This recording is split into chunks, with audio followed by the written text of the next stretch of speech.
Olá a todos, sejam bem-vindos ao nosso evento sobre captação de recursos estratégicos para instituições de saúde. Esse é um evento online que também ficará disponível no formato de podcast, via agregadores de podcast, para todos os nossos profissionais que atuam no mercado de saúde, gestores, empreendedores, médicos, que querem conhecer um pouco mais sobre mecanismos de captação de recursos para projetos de investimento. Nós, promotores desse evento, da XVI, estamos há 13 anos atuando no mercado de saúde suplementar com projetos de consultoria, estruturação e gestão de investimento. Ao longo dessa trajetória, nós já desenvolvemos mais de 100 projetos de viabilidade, captamos mais de 2 bilhões de reais, estruturamos diversos fundos, como os fundos imobiliários, FDICs, e atuamos com mais de 60 operadoras de saúde atualmente em praticamente todo o território nacional. É um prazer estar aqui conversando sobre esse tema e espero que possamos gerar conhecimento, informações e trazer conteúdo bastante valioso para as decisões de investimentos e de captação de recursos. Eu, apresentador do programa de hoje, sou o Dr. Adriel Branco. Para quem não me conhece, eu sou um dos fundadores aqui da XVI, atuo na estruturação de captação de recursos, tendo feito grandes projetos para a construção de hospitais, como foram os projetos com a Unimed Ribeirão Preto, Juiz de Fora, projetos das Unimed de Maceió, Campina Grande, Sul Capixaba e diversos outros. Tenho a formação como doutor aqui pela USP de Ribeirão Preto, na área de finanças, já atuei muito tempo como professor nos MBAs da USP e sou o gestor dos fundos aqui da XVI, tanto para instituições de saúde, como também para profissionais da área de saúde. Então, nós temos toda uma área dedicada à gestão de patrimônio, à gestão de investimentos, e trago um pouco da minha vivência e experiência profissional sobre esses temas que são extremamente relevantes para o mercado de saúde suplementar.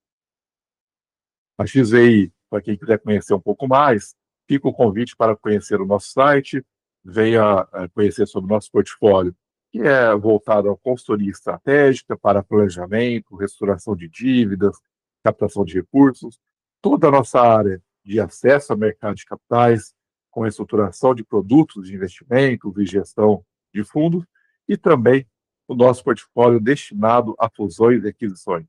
Sabemos o mercado passa por um movimento de consolidação, com diversas incorporações, fusões, e nós atuamos nesse segmento, direcionando as movimentações estratégicas desse setor.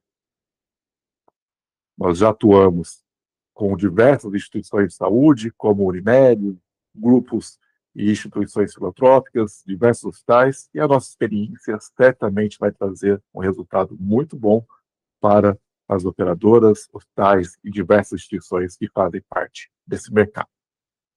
Sem mais delongas, gostaria de convidá-los para acessar o nosso XVI News, ao nosso grupo, para que possam receber notícias diárias, interagir com conteúdo todo especial destinado ao dia a dia de quem vive o mercado de saúde. Hoje também esse formato sendo divulgado via YouTube, com a participação online dos nossos acompanhantes, dos profissionais que estão conosco. Fiquem totalmente à vontade para mandar comentários, perguntas, dúvidas, contribuições para o evento. E ao longo da nossa apresentação, eu passo sobre esses comentários para trazer também a interação com todos vocês. No formato de podcast, o link do XVI News está disponível aqui na descrição do evento, na descrição do podcast, e você também pode acessar as informações que nós divulgamos diariamente também nos nossos canais. O tema de hoje ele é extremamente importante quando nós falamos de decisões de investimento. Né? Quando nós tratamos de recursos estratégicos, é porque nós estamos falando de recursos financeiros de longo prazo. É um recurso para a construção de um hospital, é recurso para a aquisição de equipamento, para a aquisição de carteiras de beneficiários, para operações de fusões e aquisições. São recursos estratégicos, são esses que são destinados a projetos estratégicos. Então, ela tem uma característica um pouco diferente do que outras linhas de financiamento. E, olhando projetos estratégicos, nós vamos falar sobre todas as modalidades de crédito disponível, desde mercado bancário até mercado de capitais, e passando por linhas que realmente proporcionem essa oportunidade para essas decisões e investimento estratégico. E falando em investimento estratégico, claro, devemos começar sobre as instituições de fomento no Brasil. São instituições que têm um foco justamente direcionado para o longo prazo, completamente diferente do que se tem acesso em outros modelos, normalmente com linhas de financiamento mais baratas, então, sim, mais burocráticas em relação às avaliações, todo o processo que compreende uma decisão de uma instituição de fomento, mas, por outro lado, com condições bastante atrativas em termos de taxas, de juros que são praticados e, sobretudo, com prazos mais longos do que de forma convencional a gente encontra no mercado. Essas instituições de fomento que merecem destaque são as instituições regionais, então nós podemos citar que as principais regiões do Brasil detêm um banco direcionado para essa área. Então vamos lá, no Nordeste nós temos o BNB, no Norte nós temos o Banco da Amazônia, nós temos no Sudeste a atuação do Banco BDMG, que tem uma atuação mais destinada a Minas Gerais, inclusive já diversos projetos de saúde foram financiados no Estado pelo projeto via BDMG, como aconteceu com o Hospital da Unimed Juiz de Fora, por exemplo. No Estado de São Paulo, nós temos a agência Desenvolve São Paulo, que financiou parte do hospital aqui da Unimed de Ribeirão Preto, como exemplo também. O banco que atua no Sul, que é o BRDE, então, regiões de Paraná, Santa Catarina, Rio Grande do Sul, nós temos uma agência específica. O BANG para o Espírito Santo, e para todas essas regiões temos também a FINEP, que aí é mais destinada a projetos de inovação e pesquisa, que envolvam tecnologia, incrementos de desenvolvimento nessas áreas de pesquisa e inovação. E para o Brasil inteiro, independente da região, nós temos o BNDES, que é o principal banco de fomento de investimentos de longo prazo. Então, dentro do BNDES, nós temos linhas específicas que vão desde linhas para a construção, como, por exemplo, as linhas do FINEM, como linhas para aquisição de equipamentos e máquinas, como é a linha do FINAME. Nessas instituições, nós temos etapas que geralmente passam por uma habilitação, então, é uma avaliação que o banco faz da instituição que está solicitando crédito, é toda uma parte cadastral, bem pesada, mas necessária, que é para a habilitação da empresa junto às instituições. Então, a gente tem toda uma avaliação dos representantes legais, se tem pessoas politicamente expostas ou não, a estrutura legal da empresa, com a CND, toda a parte de certidões. Na sequência, após a habilitação, a gente passa por uma análise de crédito, e é bastante rigorosa, demorada, uma análise muito robusta, que vai verificar a capacidade da empresa que solicita o crédito fazer o pagamento desses juros, de fazer esse investimento, mas também avaliar o projeto, que é o modelo de Project Finance, que é o modelo de verificar a capacidade da empresa e do projeto de retornar os investimentos que foram realizados e serão realizados. E toda a verificação de risco. Então, uma empresa que tem uma boa capacidade de pagamento, ou seja, um bom balanço, bons indicadores financeiros, essa empresa vai ter uma avaliação de risco melhor e, por consequência, uma taxa de juros normalmente melhor. Então, nessa etapa da análise de crédito, tem toda uma fundamentação robusta sobre o projeto. Então, qual é o mercado que essa empresa vai atender, que esse empreendimento vai atender, qual é a viabilidade desse investimento, qual é o prazo de retorno esperado, quais são os riscos associados. Então, é toda uma história que vai fundamentar a avaliação. Na sequência, nós passamos pela contratação, onde é definido o custo e as garantias. Aí as garantias, elas são das mais diversas possibilidades, podendo ser garantias de imóveis, garantias pessoais, como a garantia de aval, e outros ativos, como aplicações financeiras, e, sobretudo, a permissão para a utilização de recebíveis, que é uma garantia mais fácil de ser utilizada em termos de composição da estrutura das garantias. Aliás, muito boas para quem tem receitas recorrentes, para quem tem contratos de longo prazo, para então, após essa definição, a gente ir para a liberação dos recursos e o acompanhamento. Então, é uma característica dessa operação de fomento que ocorra a prestação de contas, ou seja, de tempos em tempos, normalmente mensal, mas pode ser períodos maiores, você tem a apresentação das notas fiscais, você tem a apresentação do desenvolvimento do projeto e o acompanhamento daquilo que foi planejado para a realização. Então, essas linhas de fomento, elas são linhas bastante específicas de financiamento que vão acompanhar o desenvolvimento do projeto. São condições mais burocráticas, mas são também condições bastante atrativas em termos de recursos e linhas de crédito. Em relação ao prazo, essas operações elas podem chegar até 20 anos, normalmente 10, 12, mas podem chegar até 20 anos, com carência de até 4 anos e com juros que partem da TLP, que é a taxa de longo prazo. Tem condições indexadas a CDI, tem condições indexadas a IPCA também.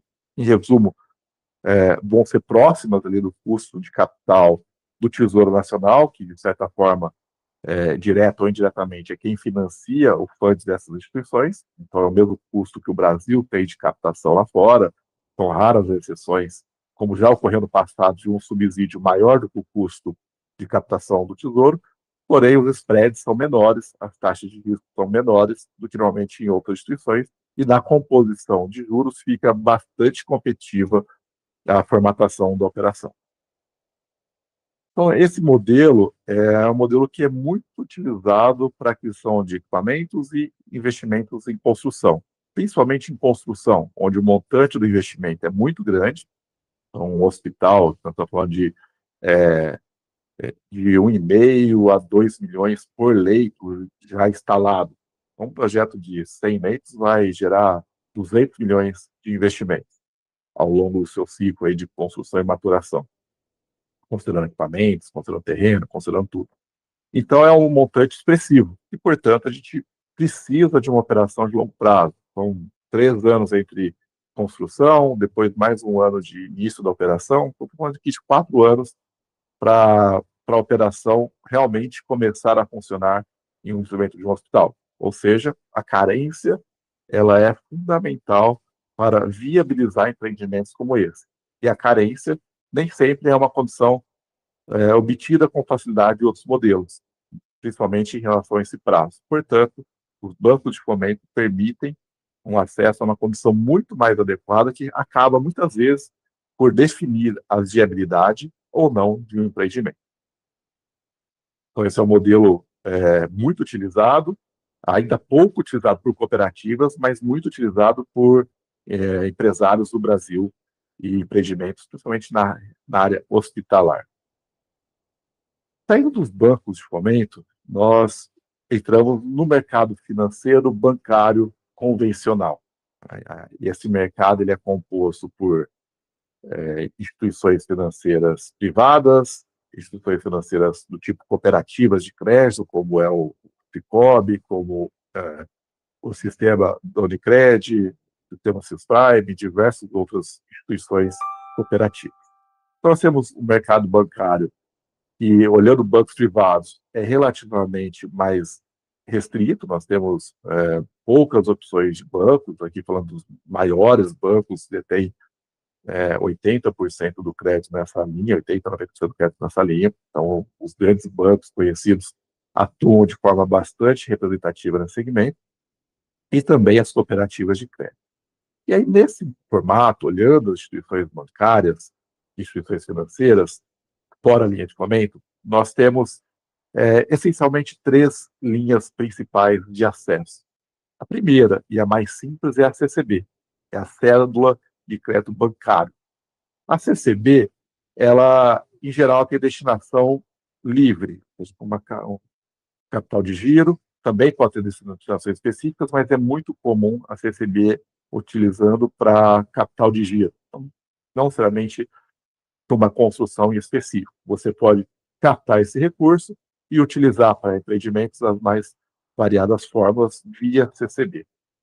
Importante dizer isso porque as outras linhas são mais específicas, mas no caso do CB ela tem uma amplitude muito extensa e equivale a uma linha que pode ser de curto ou de longo prazo. Ela não tem uma estrutura definida. É feito caso a caso, com a instituição financeira, é a modalidade que dá mais liberdade para o banco atuar. A participação do banco ele chega até 100%, é uma questão negocial. Em geral, tá, na maior parte das vezes, as condições, é solicitada uma contrapartida do empreendedor, do empresário, da instituição financeira. Ou seja, o projeto custa 100 milhões, o banco ele quer que o desenvolvedor desse projeto participe com alguma coisa também. Normalmente vai financiar 80%, 70% desse valor. Então, isso é algo comum da gente observar, sendo que é possível, sim, os bancos financiarem 100% do valor. A CCB ela tem uma característica que normalmente ela é mais curto prazo. Então, em geral, a gente observa os bancos trabalhando com prazo de 5 anos, 4 anos, mas já vimos e já atuamos com CCBs de 10 anos e prazos maiores. Mas, em geral, na maior parte das operações, são operações de curto prazo e com operações indexadas ao CDI. Tá? Então, é CDI mais um spread, CDI mais 3, CDI mais 5, e objeto de uma negociação direta com a instituição financeira. Mas temos linhas que possuem condições normalmente melhores. São linhas direcionadas para algo mais específico, como, por exemplo, a linha do plano empresário, oferecida pela Caixa e Banco do Brasil, por exemplo. Essa linha ela é destinada à construção. Então, é uma linha, não serve para capital de giro, ela vai ser destinada à construção. Vai participar de 80% aproximadamente do empreendimento, ou seja, vai exigir uma contrapartida da empresa, e com prazos que podem ser mais longos, mas em geral em torno de 5 anos, e taxas pré ou pós-fixadas ali também depende. O mais comum é a pós-indexação ao CDI, porque é a condição que o banco se sente mais confortável em termos de gestão de risco, ainda mais no mercado brasileiro, que longo prazo você tem uma variação muito grande das taxas de juros e, portanto, as linhas pós-fixadas elas asseguram uma gestão de risco melhor pelas instituições financeiras. E, por fim, a linha estrangeira, via Lei 4131, né, uma fonte de recursos bastante destinada a empreendimentos de longo prazo e com um custo muito melhor do que normalmente as linhas nacionais. Por quê? Bancos que normalmente têm uma matriz fora, vou citar aqui o caso do Santander, mas não somente ele, podem captar na sua matriz ou captar da Europa ou Estados Unidos ao custo mais baixo. Então, eles vão captar em dólar ou euro. Você tem como principal referência a linha do SOFR, que é o custo de capital que as instituições vão ter lá fora, equivalente, a grosso modo, ao que seria a Selic no Brasil, então, um custo de 2% a 5%, 6% lá fora, e trazem para o Brasil dolarizado. Como é uma linha em dólar, você naturalmente precisa passar por uma operação de hedge. Então, o banco, em geral, oferece já essa linha, adicionando o hedge para proteção cambial. E já tivemos muito sucesso na utilização desse tipo de captação, com aquisições de equipamentos e parte para construção também. Então, é uma linha mais específica, mais estruturada, observada com o banco, uma linha bastante interessante. Então, essas são as modalidades, pensando aqui no mercado bancário mais tradicional.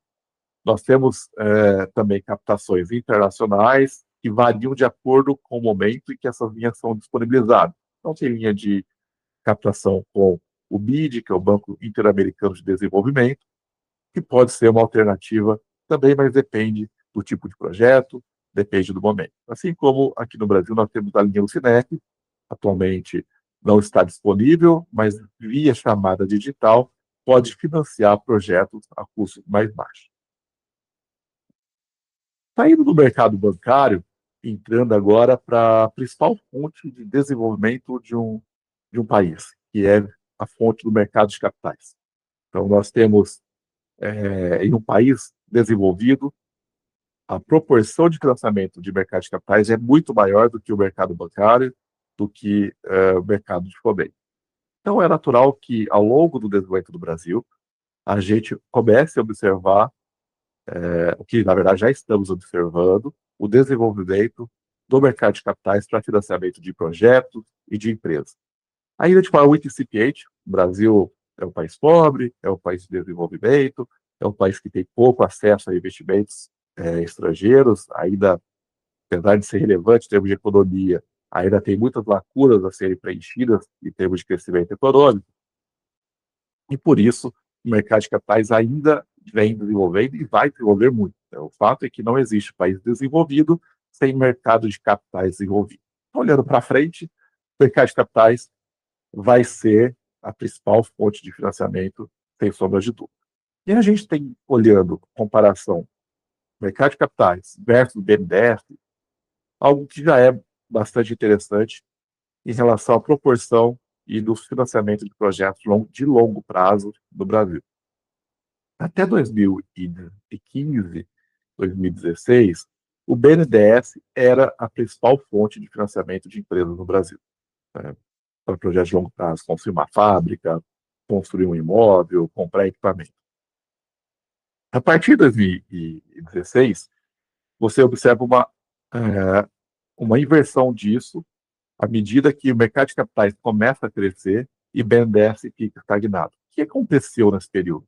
Vocês devem se lembrar que o Joaquim Levy alterou a forma de financiamento do BNDES, passando a utilizar a TLP ao invés da antiga TJLP. Ao mudar essa regra, e ocorreu de forma gradual, o objetivo era tirar o subsídio da taxa utilizada pelo BNDES em relação ao que o mercado praticava com a Selic, com o CDI, e principalmente o custo que o Tesouro tinha para fazer captação. Então, quem financia o BNDES, ou seja, quem aporta o BNDES, é o Tesouro direto, o Tesouro. Então, o Tesouro faz captação mediante emissão de letras financeiras, de NTN, e assim vai. Então, o Tesouro Direto, né, que é onde as pessoas investem, é uma forma de investir diretamente nesses títulos. E esses títulos representam a forma de captação do BNDES. Então, o Tesouro capta a Selic e repassava o BNDES lá e prestava a TJLP, que era metade da Selic. Isso representava uma perda direta dos cofres do Brasil. Então, com a mudança da TLP, nós tivemos a seguinte alteração: não haveria mais subsídio na taxa, passaria a emprestar ao mesmo custo do Tesouro. Isso aconteceu de forma gradual, acho que 21 ou 22 já chegou a situação em que o custo do BNDES em termos de captação é com o Tesouro, e, portanto, é o mesmo custo que o Tesouro tem, ou seja, a base, usando taxa de longo prazo, é próxima à Selic de longo prazo. Então, o custo é esse, portanto, a gente não tem o subsídio que tinha anteriormente. Como consequência dessa mudança, o mercado de capitais ganhou um salto de desenvolvimento, passando a atrair mais projetos para serem financiados por lá. Então, aí salta, hoje já é muito maior. Em 2025, a gente deve ter uma relação de 7 vezes o que o BNDES praticou, 8 vezes o que o BNDES praticou. Em 2024, já é um ano concluído, enquanto o mercado de capitais financiou 783 bi em investimentos, nas suas mais diferentes formas, com os seus mais diferentes instrumentos, o BNDES financiou 134 bi em projetos. Então, deve ser algo próximo para esse ano, com um crescimento um pouquinho maior do mercado de capitais. Portanto, olhando para frente, quais são os instrumentos que nós devemos passar aqui como relevantes e que pode ser uma alternativa de captação para as instituições? Vejam que muitos desses instrumentos são relativamente novos no Brasil e, portanto, merecem destaque, porque a maioria das pessoas ainda não conhece, os empreendedores ainda não conhecem. O primeiro instrumento que eu gostaria de citar, que trouxe uma grande revolução no mercado de capitais, e foi, de certa forma, ainda é, de certa forma, desconhecido, é o instrumento da nota comercial. A nota comercial seria equivalente ao que é uma debênture para uma empresa, sociedade anônima. As debêntures já são instrumentos mais consolidados. Quando a gente olha o mercado de saúde, a gente tem um uso muito grande por Apivida, Redditor, Oncoclínicas e etc. São empresas do tipo sociedade anônima, sejam abertas ou fechadas, mas as debêntures são acessíveis às SAs. Já as empresas limitadas, como são as cooperativas médicas, os hospitais de médio porte, pequeno porte do Brasil e todos os laboratórios, clínicas de pequeno e médio porte, não tinham um instrumento de acesso ao mercado de capitais via dívida. Então, se uma cooperativa e uma Unimed quisesse pegar uma dívida, ela não teria um instrumento para acessar diretamente o investidor. Então, se alguém quisesse aportar dinheiro numa Unimed, não teria como, porque a alternativa é via capital social, e não havia uma forma de pegar uma dívida com investidores nesse mercado. E aí surgiu, em 2021, junto com toda a modernização que veio com a documentação digital, a assinatura digital, né, lembrando que a validade desse tipo de instrumentos foi junto com uma série de mecanismos de liberdade econômica, aliás, um grande avanço regulatório, tivemos a criação das notas comerciais, que é um título de crédito não conversível em ações. Então, é uma dívida, assim como são outros instrumentos de dívida, mas com essa diferença de não ter a conversão em ação. É o caso de uma cooperativa, uma limitada, não haveria interesse em converter, ou até mesmo não haveria permissão para a conversão em patrimônio social, em capital social. E por que ela é melhor? Ou por que ela é diferente, né? Melhor dizendo, uma alternativa interessante. Primeiro, ela não tem IOF. Todos os instrumentos de acesso ao mercado de capitais, para o tomador, não tem IOF. Onde FDIC, debêntures, notas comerciais, fundos imobiliários, não tem para o tomador do recurso alteração do IOF. Lembrando que o IOF para empresas foi majorado para 0,95 de largada e para até 3% ao ano. Então, é significativo, é praticamente 4% de custo numa operação de um ano. Se o Selic já está em 15, então é 15 mais 4 de IOF mais spread. Então, é um juros muito alto. Quando a gente olha a nota comercial, a gente não tem IOF. Então, uma grande vantagem. A outra vantagem é a agilidade, que é possível. Então, em poucos dias é possível você emitir uma nota comercial e acessar diretamente investidores, seja numa oferta privada com investidores específicos, seja uma oferta pública, chamando investidores dos seus mais variados formatos. E também permite acessar investidores institucionais, investidores profissionais, fundos de investimento. Então, o hospital quer acessar um fundo de investimento, ele emite uma nota comercial, esse fundo compra essa nota comercial e usa isso como laço para uma dívida. E pode ser destinado para capital de giro, para reestruturação de dívidas, para financiamento de projetos, de construção. É bem amplo. É o que a gente chama de produto estruturado. É uma estrutura a ser definida em termos de garantia, prazo, condições de juros, diretamente com os investidores. Claro que você vai ter alguém intermediando isso, uma consultoria, um distribuidor, uma instituição financeira, mas a lógica é acessar diretamente os investidores, facilitando o acesso ao mercado financeiro, ao mercado de capitais.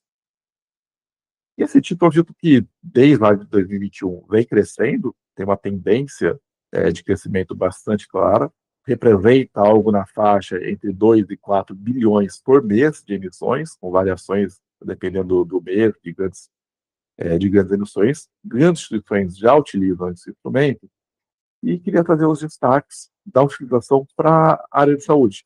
Na área de saúde, nós tivemos a primeira emissão do nota comercial, foi conduzida pela XVI, foi feita com a Unimed Juiz de Fora. Assim que mudou a legislação, nós, cumprindo aqui com a nosso papel de trazer inovação ao mercado de saúde, trazendo acesso ao mercado de capitais pelas instituições, emitimos a primeira nota comercial para a Unimed Juiz de Fora no processo de reestruturação financeira. Foi um case de sucesso absoluto, uma operação de 100 milhões de reais, fica a indicação para quem quiser conhecer. De lá para cá, outras operações aconteceram, como o Hospital Care emitindo nota comercial, tivemos também a operação da Unimed Fortaleza, mais recente, de 2005, então tiveram várias outras operações do setor de saúde, mostrando aqui como que empresas de saúde podem acessar o mercado de capitais de uma forma bastante eficiente. Entrando no outro mecanismo de acesso ao mercado de capitais, nós temos uma estrutura que já é mais conhecida, que é a estrutura do fundo imobiliário. Fundo imobiliário, destinação, obviamente, imobiliária. Com diversos tais já acesso a esse mecanismo, com destaque algumas operações que nós conduzimos por aqui, como foram as operações da Unimed Maceió, da Unimed Campina Grande, o primeiro projeto que nós desenvolvemos com a Unimed Sul Capixaba, ainda iniciando lá em 2018. Então, já tivemos várias operações para o setor de saúde, um projeto muito bem sucedido. Fica o convite para conhecer essas operações, podem acessar nossos vídeos, nossos blogs e também materiais publicados sobre isso. Mas, em resumo, como que se dá a operação via fundo imobiliário?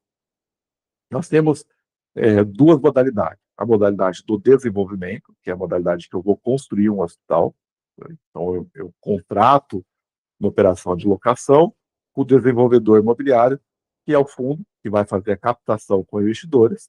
Essa captação vai financiar a construção da obra. Depois de pronta, o operador, um hospital, uma rede de hospitais, uma operadora de saúde, uma Unimed, faz o pagamento do aluguel, ou seja, uma operação que tem algumas características interessantes. Exige um contrato de aluguel atípico, é um contrato de locação de longo prazo, normalmente 20, 30 anos, mais 30 anos, e essa locação é paga ao fundo, e tirando os custos de funcionamento ao fundo, gera a renda dos investidores, e se o fundo tiver mais de 100 investidores, estado em bolsa, possui o benefício da isenção tributária do imposto de renda, pessoa física, para esses investidores. Além das pessoas físicas, é possível acessar outras operadoras, fundos de investimento. Então, é um modelo bastante interessante em que eu segrego a operação, que fica a cargo do hospital, da operadora, do imóvel, que é do investidor. O investidor ele detém a garantia, né, de ser proprietário do imóvel com a locação, ser remunerando os investidores.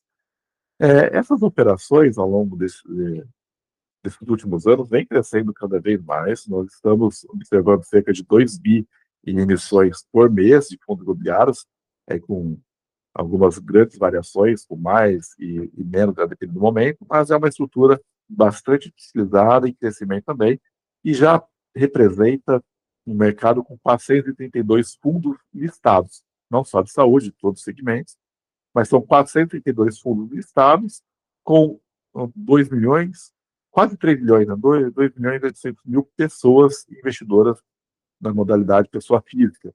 Tá? Então, o mercado tem 178 bilhões de reais em imóveis de fundos listados.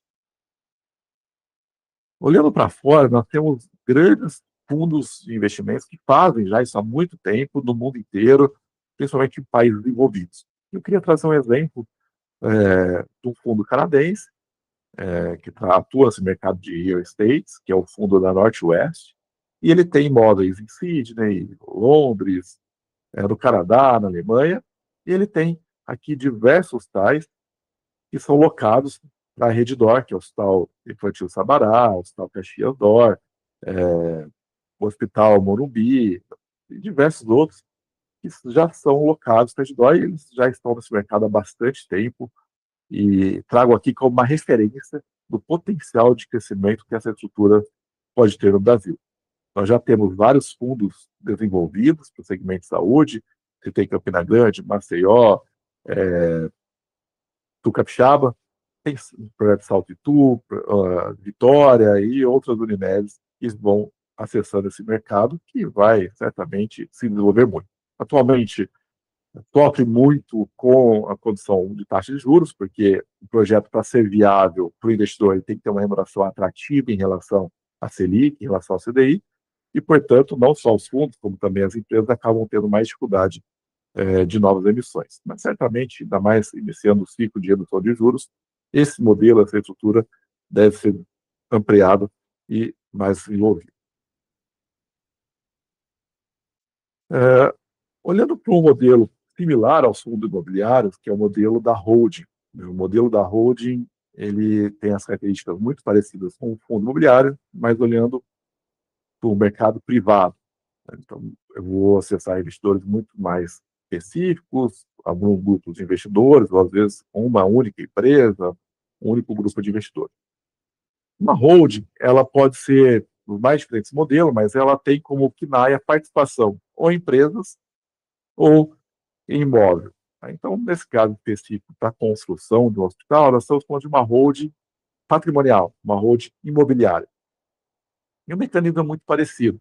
Eu vou substituir o fundo imobiliário pela criação da holding. Vai ser uma empresa limitada, SA, a estrutura societária dela vai ser bastante, pode ser bastante ampla, e tem como papel a captação de recursos com investidores, tais como pessoas físicas, médicos, fundos de investimentos, empresas, que vai desenvolver o imóvel e vai fazer a locação, também uma modalidade atípica, para o operador desse imóvel. Então, também tem a utilização de holdings familiares que atuam nesse mercado. Grandes exemplos que a gente costuma observar no mercado são as operações que a Apivida costuma realizar com a holding da família, né, da família Pinheiro. Então, é comum, de tempos em tempos, a família adquirir um imóvel e locar para a operação da Apivida. O sistema Unimed das cooperativas tem bastante operações que nós conduzimos, como assessoramos a Unimed Fortaleza, a Unimed Uberlândia, Centro Sul Fluminense, são projetos que já desenvolvemos aqui com esse mesmo fundamento, tal como também da Centro Sul Fluminense, uma holding constituída para captação de recursos e construção do hospital.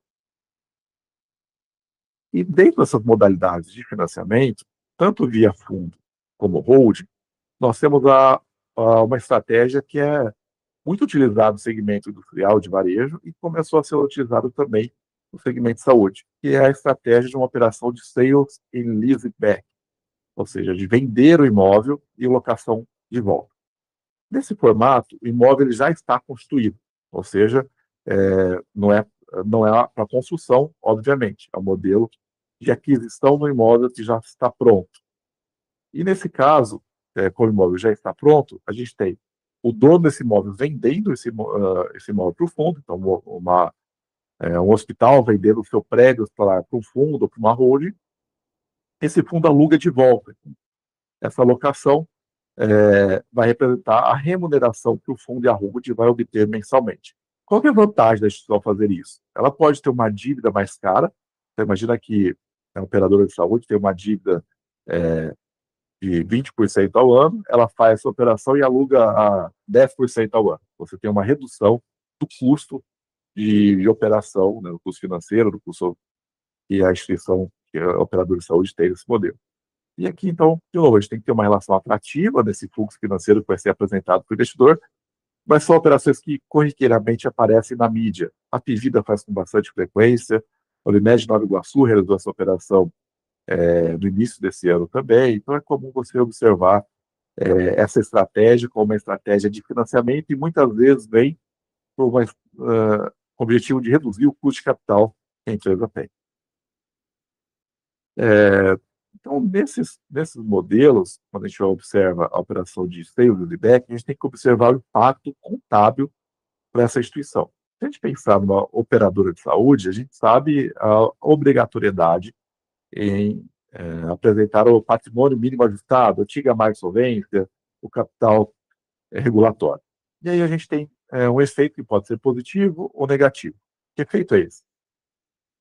O imóvel está registrado pelo ativo imobiliário na operadora de saúde, exemplo, R$ 40 milhões, que representa o custo de desenvolvimento, o custo de aquisição depreciado.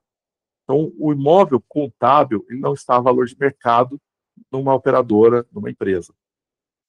Portanto, o impacto que ele tem de PL é o mesmo impacto que ele tem no imóvel. Quando ele vende esse imóvel, ele vai vender normalmente acima do seu custo contábil. Então, você construiu um hospital há 10 anos atrás, o hospital está lá registrado no valor que você construiu, deduzido a depreciação do período. Então, normalmente, o custo contábil dele é menor que o valor de mercado. E aí você vende esse imóvel de 40 por 80 milhões. Então, o que vai acontecer? O seu imóvel sai 40 milhões de imóvel, entra 80 milhões em caixa, que é o valor da venda desse imóvel. O efeito disso é um ganho de capital. Afinal de contas, você tinha 40, vendeu por 80. Então, esse ganho de capital representa um resultado do período. E assim sendo, né, e assim com esse resultado, nós temos impactos também no patrimônio líquido, que aumenta nesse exemplo. Eu tenho um imóvel de 40 e vendi por 80, eu tenho um ganho de capital de 40 milhões, e tenho um patrimônio sendo adicionado em mais 40, então meu PL passa a ser de 80 milhões. Então ele tem um ganho para quem tem condições insatisfatórias de mais solvência, do capital regulatório, atual capital regulatório, para ser uma estratégia para adequar esse capital também. O efeito também é verdade. Se por acaso tiver um imóvel avaliado a 200 e vender por 100, eu perdi 100 milhões, vou ter um prejuízo de 100 milhões, vou reduzir meu capital regulatório em 100 milhões. Tá? Mas, em geral, os valores registrados na contabilidade são menores do que os valores de mercado dos imóveis que são praticados, das condições de mercado que são praticadas. Queria aproveitar, então, para a gente fazer esse fechamento entre o modelo de aluguel e esse financiamento. Então, quando eu vou para fundo imobiliário ou hold, eu estou falando de locação. Quando eu vou para fomento, receber linhas internacionais, quando eu vou para modelo de bancos convencionais, estou falando de financiamento. Ele tem algumas características que devem ser avaliadas se faz mais sentido ou não para as instituições que estão desenvolvendo esse projeto. A primeira é em relação à propriedade do imóvel. No fundo, na holding, a propriedade é dos investidores. No financiamento, é da instituição, da operadora, do hospital, porém, normalmente fica atrelada à operação de financiamento, ou seja, fica em garantia ao financiamento. Nos dois casos, você pode utilizar como ativo garantidor, mas de forma diferente.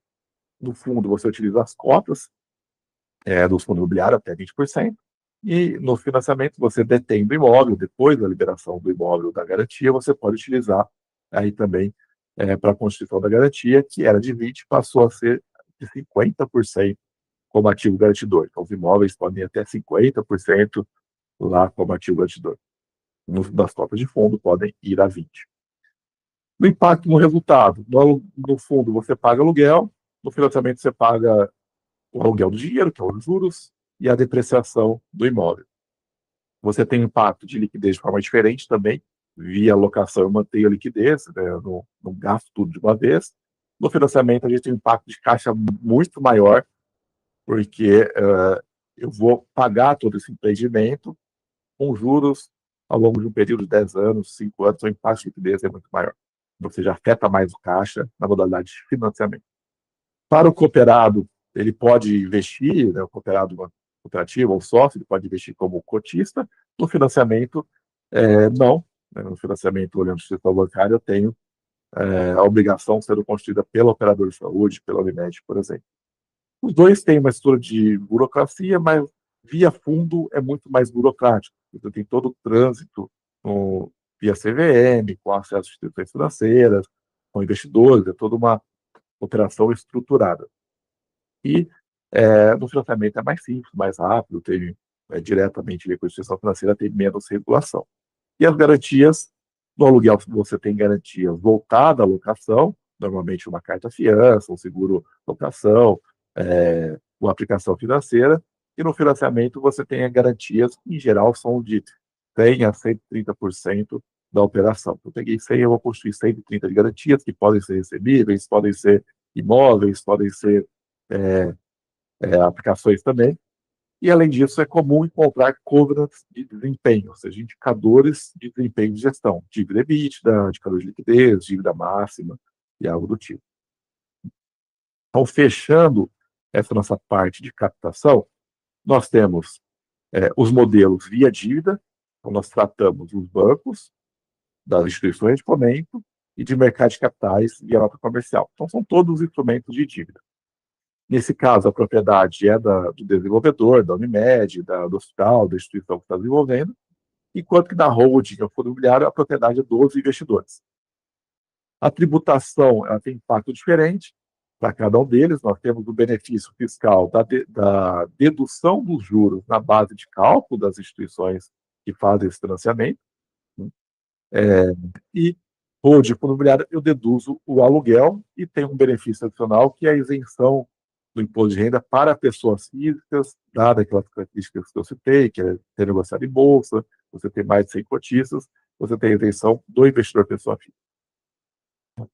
Com características de riscos diferentes, mas toda vez que a gente vai para mercado de capitais, eu tenho um risco um pouco maior de captação de recursos, ou seja, eu vou ao mercado de capitais, pode ser que eu capte ou não investidor, e muitas vezes no mercado bancário, você tem uma garantia firme, uma garantia que assegura a captação desses recursos já de início, de uma forma muitas vezes mais rápido e mais simples.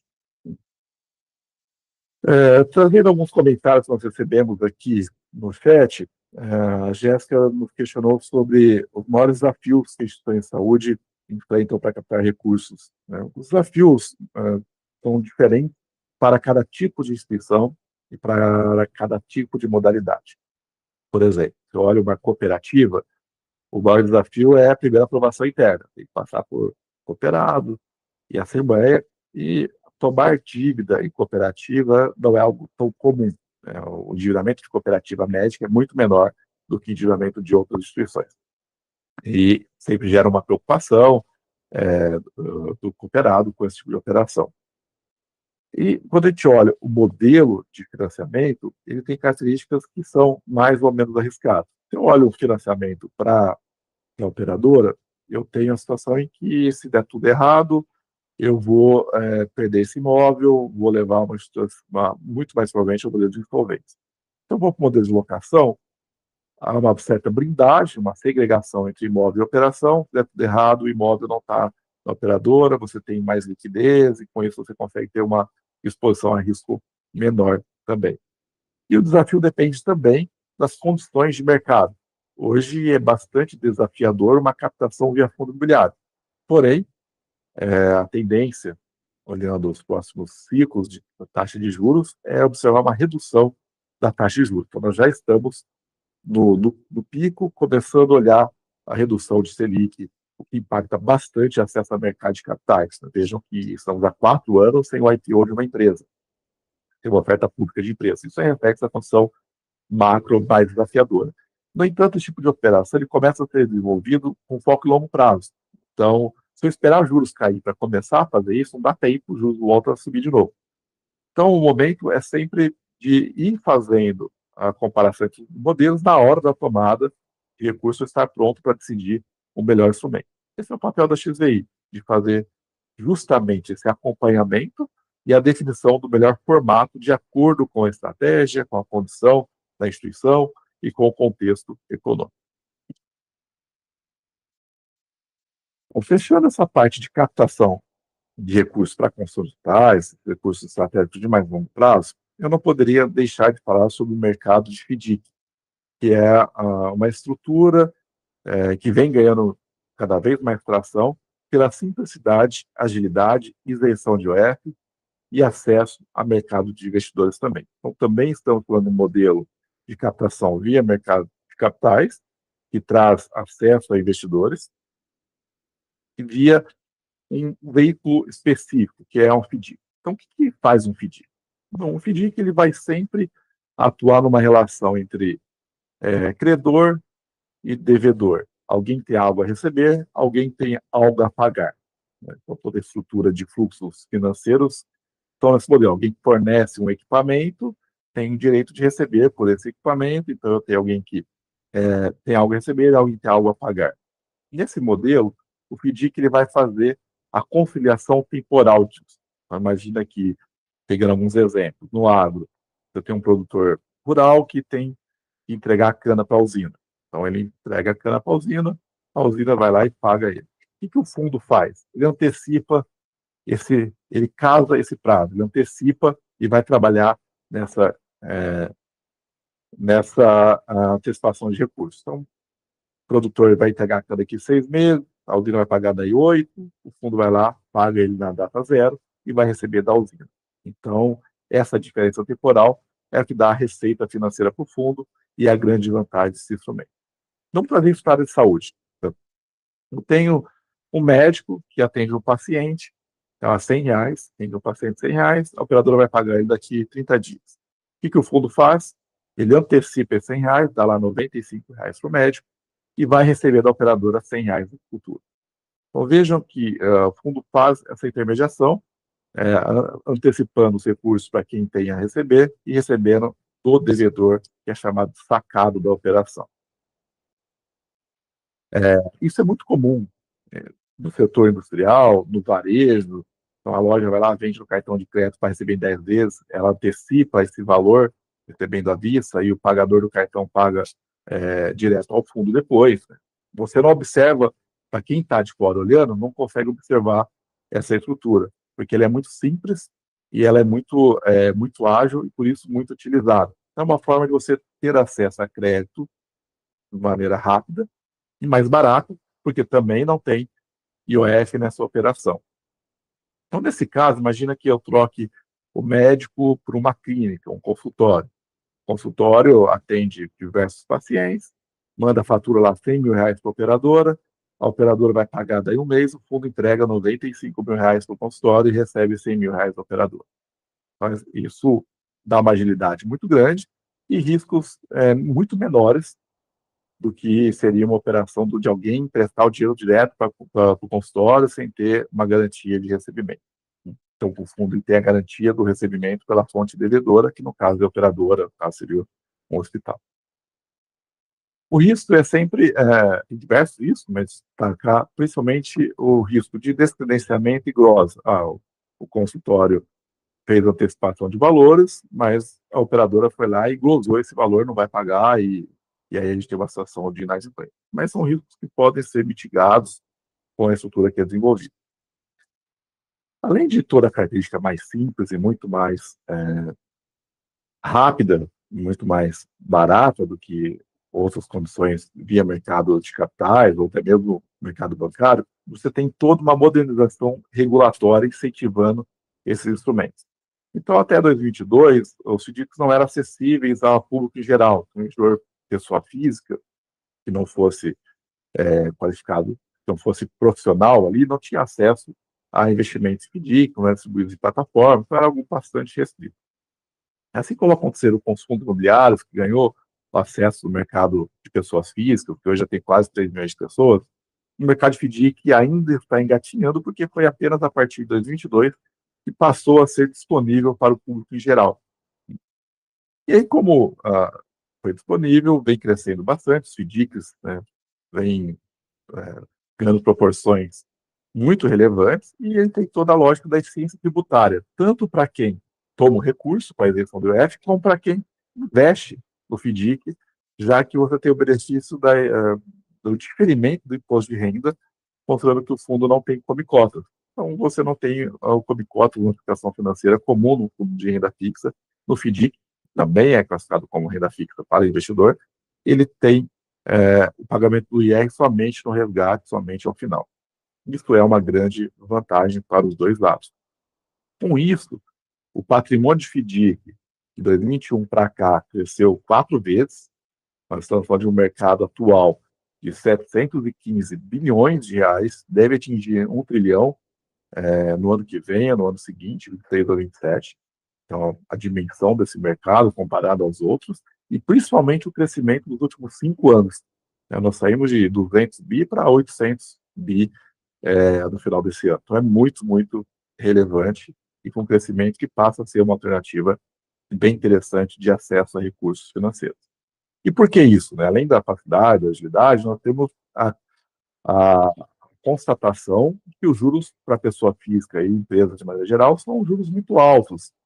E o FDIC ele consegue ser uma alternativa, ele consegue competir nesse mercado de juros.